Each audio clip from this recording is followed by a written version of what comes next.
আপনি কি প্রথমবার সেক্স করতে যাচ্ছেন, তাই আপনি বুঝে উঠতে পারছেন না যে আপনার ঠিক কি করা উচিত, আর এই নিয়ে আপনি খুব নার্ভাস ফিল করছেন। তো যদি আপনি ফার্স্ট টাইম আপনার পার্টনারের সঙ্গে সেক্স করার কথা ভাবছেন, তাহলে এই ভিডিওটা আপনার জন্য। নমস্কার, আমি মাধুরী দাস, হেলথ কনসালটেন্ট। তো চলুন শুরু করা যাক।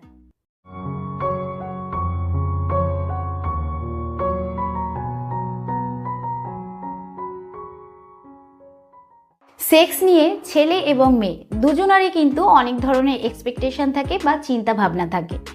যখন ছেলেরা পর্ন ভিডিও দেখে তখন কিন্তু তাদের অজান্তেই কোনো একটা পার্টিকুলার পোজ বা সেক্স করার ধরন তাদের ভালো লেগে যায়। তারা ভাবে যে যখন আমি আমার পার্টনারের সাথে করব তখন এরকমভাবেই করব, কারণ পর্ন ভিডিও দেখার ফলে ব্রেনের সেল কিন্তু এগুলোকেই ধরে রাখে এবং তারা মনে করে যে এরকমভাবে করলে আমারও খুব মজা হবে আর আমার পার্টনারও খুব স্যাটিসফাই হবে।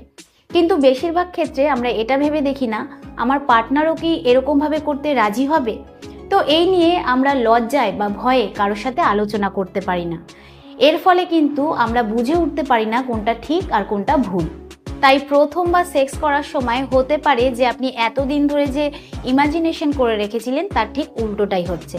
ধরুন আপনি এতদিন ধরে ভেবে রেখেছিলেন যে যখন আপনি আপনার পার্টনারের সাথে করবেন তখন অনেকক্ষণ ধরে করবেন, তাকে খুব মজা দেবেন, কিন্তু দেখা গেল প্রথমবারেই আপনি ঠিকঠাকভাবে করতে পারলেন না, আপনার তাড়াতাড়ি ডিসচার্জ হয়ে গেল। এতে কিন্তু আপনি কনফিডেন্টলেস হয়ে পড়তে পারেন, যার কারণে দেখা গেল যে আপনি এরপর যতবারই করতে যাচ্ছেন আপনার ভেতরে একটা নার্ভাস ফিল কাজ করছে আর একই জিনিস বারবার হচ্ছে। এতে কিন্তু আপনার পার্টনার বিরক্তি ফিল করতে পারে। অথবা ধরুন আপনি ভেবেছিলেন করার সময় আপনি ওরাল সেক্স করবেন কারণ এটা আপনার পছন্দ, কিন্তু এটা আপনার পার্টনারের নাও পছন্দ হতে পারে। তাও যদি আপনি জোরজবস্তি করে করতে যান তাহলে কিন্তু আপনার রিলেশন খারাপ হতে পারে। এছাড়া মেয়েদের ক্ষেত্রে ধরুন কোনো মেয়ের শুধুমাত্রই ফোর প্লে পছন্দ, সে পেনেট্রেটিভ সেক্স করতে চায় না। সেক্ষেত্রে ছেলেরা ভাবতে পারে যে আমার পার্টনার এতটুকুতেই স্যাটিসফাই, কিন্তু আমি তো এর থেকে বেশি কিছু করতে চাই, কিন্তু সেটা সে তার পার্টনারকে মুখে বলতে পারছে না। তো এই কারণগুলোর জন্য কিন্তু রিলেশনে খারাপ প্রভাব পড়তে পারে, এমনকি ব্রেকআপ পর্যন্ত হতে পারে। তো পর্ন ভিডিওতে যেগুলো দেখায় আর বাস্তব সেক্স লাইফে যা হয়ে থাকে সেই দুটো কিন্তু সম্পূর্ণই আলাদা। তাই করার সময় সেরকম কোনো ইমাজিনেশন রেখে সেরকম কোনো এক্সপেকটেশন রেখে কিন্তু করা উচিত নয়। তাই প্রথমবার করতে যাওয়ার আগে তিনটে জিনিসের ব্যাপারে ভালোভাবে জেনে নেওয়া কিন্তু খুবই প্রয়োজন। 1 নম্বর হচ্ছে কনসেন্ট, 2 নম্বর হচ্ছে কমফর্ট, 3 নম্বর হচ্ছে কন্ডোমস। তো সবার প্রথমে আমরা আলোচনা করব কনসেন্টের ব্যাপারে। কনসেন্ট মানে হচ্ছে সম্মতি। তো করার সময় কখনোই কিন্তু জোরজবস্তি করে করা উচিত নয়, কারণ দুজনের সমান ইচ্ছাতে কিন্তু সম্পূর্ণ মিলন হয়। তাই করার আগে নিজের পার্টনারের অনুমতি নেওয়া খুবই প্রয়োজন, আর এটা জানা প্রয়োজন যে আপনি যেটা করতে চাইছেন সেটা আপনার পার্টনারও করতে চাইছে কিনা। তো এর মানে এই নয় যে আপনি হঠাৎ করে বলে বসলেন যে আমি তোমার সাথে করতে চাই, এরকম কিন্তু একদমই নয়। আপনাকে স্টেপ বাই স্টেপ এগোতে হবে। এর জন্য আপনার পার্টনারের ব্যাপারে প্রথমে আপনাকে কিছু ভালো ভালো কথা বলতে হবে, তারপরে আপনার পার্টনারের হাত ধরতে হবে, তারপরে তাকে একটা কিস করার অনুমতি চাইতে হবে, তারপরে কিন্তু ধীরে ধীরে আপনাকে তার উত্তেজনা বাড়ানোর চেষ্টা করতে হবে। এতে কিন্তু আপনার পার্টনার রাগ করবে না।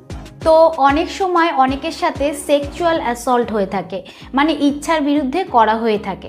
সেটা রিলেশনশিপে হতে পারে, সেটা ম্যারেজ লাইফেও হতে পারে। তাই ছেলে হোক বা মেয়ে, দুজনাকে কিন্তু বেসিক সম্মানটুকু দেওয়া উচিত। এরকম করলে কিন্তু আপনি যেটা আপনার পার্টনারের কাছ থেকে চাইছেন সেটা কিন্তু পেতে পারেন। এতে সব ঠিকঠাকও থাকবে আর সব কমফোর্টেবলও থাকবে। দ্বিতীয় হচ্ছে কমফর্ট। যদি আপনি সহবাসের সময় কমফোর্টেবল ফিল না করেন, যদি আপনি রিল্যাক্সে না থাকেন, যদি আপনি স্ট্রেসে থাকেন, তাহলে কিন্তু আপনার ব্লাড প্রেশার বেড়ে যাবে।